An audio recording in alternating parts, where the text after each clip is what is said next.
Kita orang berdua saling memusuh. Kita perang je lah. 7 keturunan, warga teman takkan maafkan kamu. Kamu sampai bila-bila bakal kalah dengan teman, Mamat? Dasar tengin. Anak mak, nanti anak mak jadi bos terus. Tak lembu.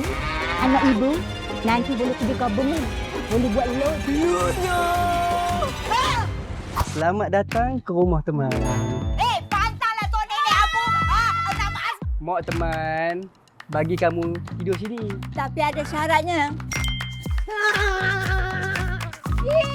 Kamu tidur je bilik teman. Bapa. Kamu nak ke malam nanti lepas keluar terbang satu rumah? Kenapa? Ha? Ada lepas ke? Yang kau suara bogil kat ruang tamu ni kenapa? Mak kau dah nak. Dengarlah dulu. Bila. Aku tak pandai janji yang indah. Bila masa jadi mak bunga ni? Untuk aku ni? Ku tahu